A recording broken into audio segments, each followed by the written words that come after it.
Meus amigos, de novo estou aqui com as nossas perguntas e respostas. Eu fico encantado porque quase que em cada lugar que eu vou, vem alguém com um bilhetinho e uma perguntinha para fazer. E na maioria dos casos eu já tratei dos assuntos, porque este aqui é o quarto livro que responde a perguntas.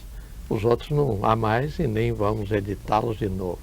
E este é um livro inteiramente novo sobre o assunto, de modo que são 240 páginas tratando das perguntas.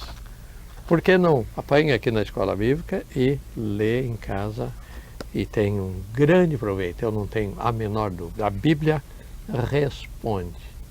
Tem muito do meu amor, muito do meu carinho, muito dos meus estudos e pesquisas. Mas, de qualquer maneira, há tanta coisa nova. Por exemplo, o homem é inspirado ou iluminado?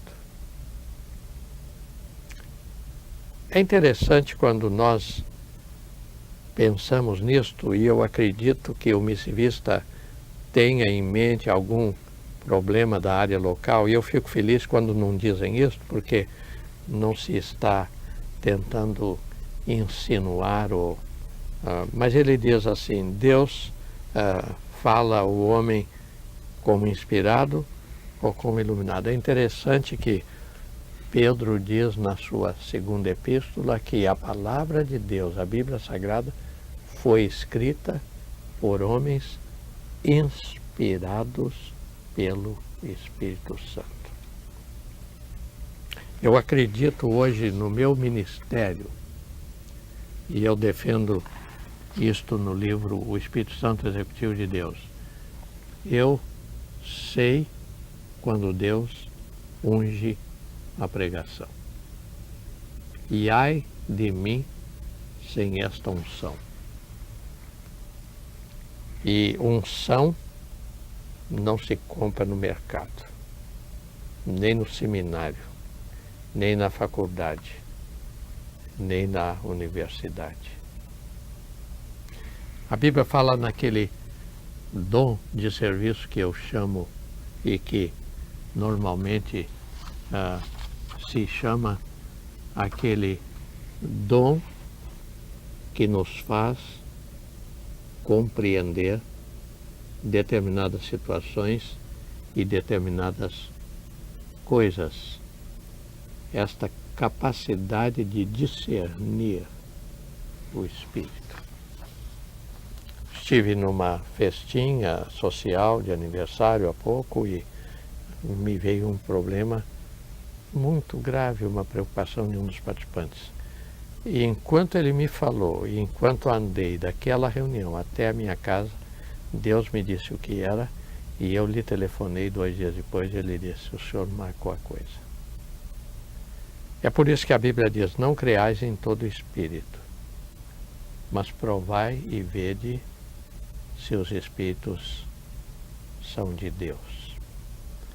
E o nosso hino oficial da Escola Bíblica do Ar diz: enquanto ao Salvador teu livro eu ler, meus olhos vêm abrir, pois quero ver, além da mera letra, a ti, Senhor, eu busco a ti, Jesus, meu Redentor.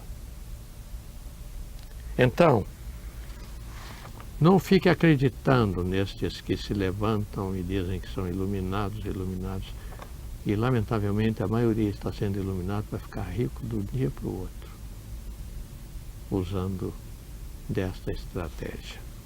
Mas busque de Deus a orientação para a sua vida. Permitiu Deus que a pitonisa trouxesse mesmo Samuel ao encontro de Saul, o rei, como diz 1 Samuel, capítulo 28. Esta é uma pergunta que realmente dá trabalho. E valeria a pena, logo de início, ler em Deuteronômio 18, versos 9 a 14, o que Moisés fala: quando entrardes na terra não façais o que o povo da terra faz. Então ele diz, os que consultam mortos estão abominando ao Senhor. Está em Deuteronômio, capítulo 18, versos 9 a 14. Agora aqui em 1 Samuel 28, Samuel era morto, todo Israel o tinha chorado e o tinha sepultado em Ramá, e Saul havia desterrado todos os médiuns e adivinhos. Mas agora os filisteus chegaram e o rei Nico, o rei pecador, se sentiu só. Então diz aqui o texto, consultou Saul o Senhor, porém este não lhe respondeu. Então disse Saul, apontai-me uma mulher que seja médium, para que eu me encontre com ela e a consulte. Disseram-lhe, há uma mulher médium em Endor. E Saul disfarçou-se, vestiu outras roupas e foi ao encontro da mulher. Agora, a mulher quando viu, disse, mas o rei mandou banir os médiuns e como é que eu vou fazer isto? Depois o rei vai saber.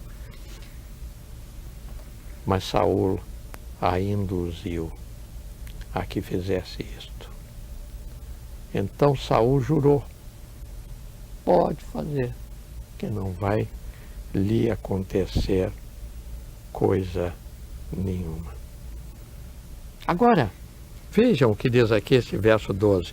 Vendo a mulher a Samuel, gritou em voz alta e disse a Saul, por que tu me enganaste?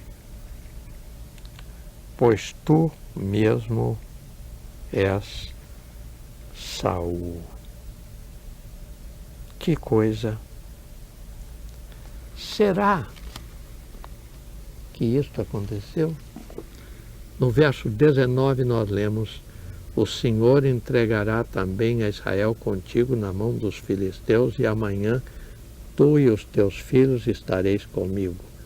E o acampamento de Israel o Senhor entregará nas mãos dos filisteus. E Saul morreu no dia seguinte.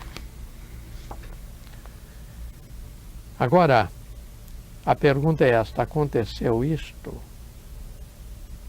Acontece isto no campo da mediunidade? Eu fiz um vídeo sobre onde é que estão os nossos mortos e naquele vídeo eu discuto com um pouco mais de tempo e com a maior clareza e o maior subsídio possível esse problema. Mas é certo que entre os pagãos se faziam isto. Mas é certo também que Deus sempre condenou isto e condenou de uma maneira peremptória.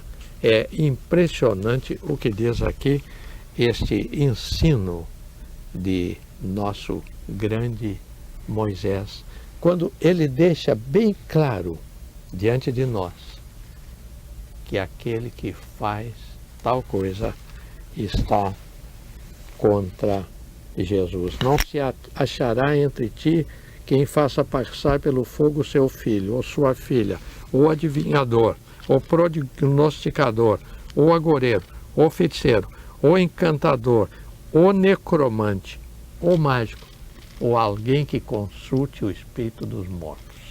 Porque todo aquele que faz isto abomina ao Senhor Jeová. Agora, alguns dizem que o Samuel não apareceu.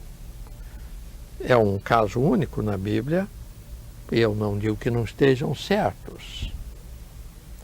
Alguns dizem que Deus permitiu que aparecesse.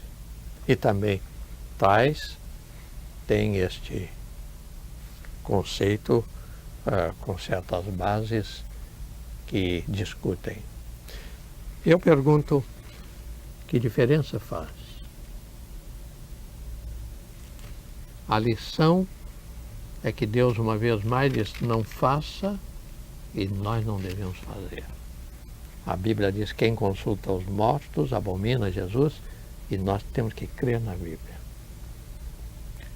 E custou caro demais a Saul este seu desatino, esta sua enorme desobediência.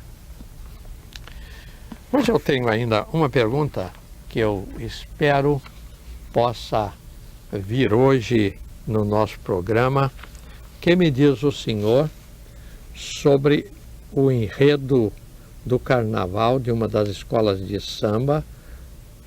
Não há pecado abaixo do Equador. Que me diz o senhor? O que é que diz a Bíblia? Saiu no Jornal do Brasil ontem um artigo, ontem, isto é, no dia antes de eu gravar este programa, e foi em dezembro de 1991, não importa o dia, mas saiu um artigo de Dom Marcos Barbosa comentando o fato de que o AIDS é uma peste, e diz que o AIDS apareceu primeira vez numa bacanal na cidade de Los Angeles, dos homossexuais e dos chamados gays. Mas disse o articulista que num debate aí, numa estação de televisão do Rio, num painel, houve um médico que disse, para curar AIDS, não é questão de usar camisinha ou disso ou daquilo. Para curar AIDS é obedecer à castidade, é o esposo ser fiel à esposa, é o rapaz dominar o seu sexo. E diz o autor do artigo que houve uma zombaria geral contra aquele médico. É o único certo.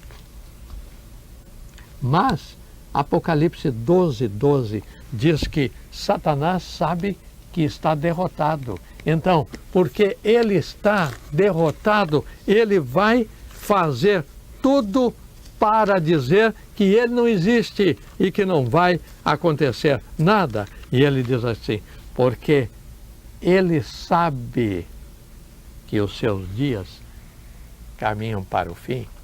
Apocalipse 12:12.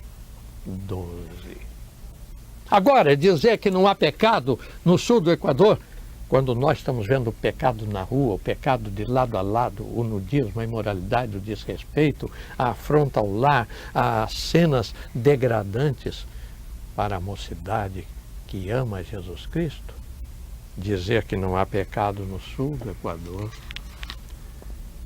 é realmente cometer um pecado que não há como descrever. E a Bíblia diz, o salário do pecado é a morte. E não há como escapar. O salário do pecado será sempre a morte. Mas graças a Deus, o dom gratuito de Deus é vida eterna por nosso Senhor Jesus Cristo. Nesta manhã, quando estou preparando esse programa, estarei pregando à noite a uma mocidade valente, a qual já servi 2 noites. Uma mocidade que quer fazer um trato com Deus e vencer Satanás. E eu quero que você entre neste grupo dos que querem vencer com Deus e que entregam as mãos a Jesus Cristo, dizendo, toma, Senhor, as minhas mãos e eu quero ajudar-te na redenção do mundo. Ah, que privilégio! Eu agradeço a senhora que mandou esta consulta. Eu não estou tratando da questão em termos pessoais, mas eu estou dizendo que a única saída é abandonar o pecado, deixar o sangue de Jesus lavar a sua alma e viver para sempre. Assim eu te desejo. Amém.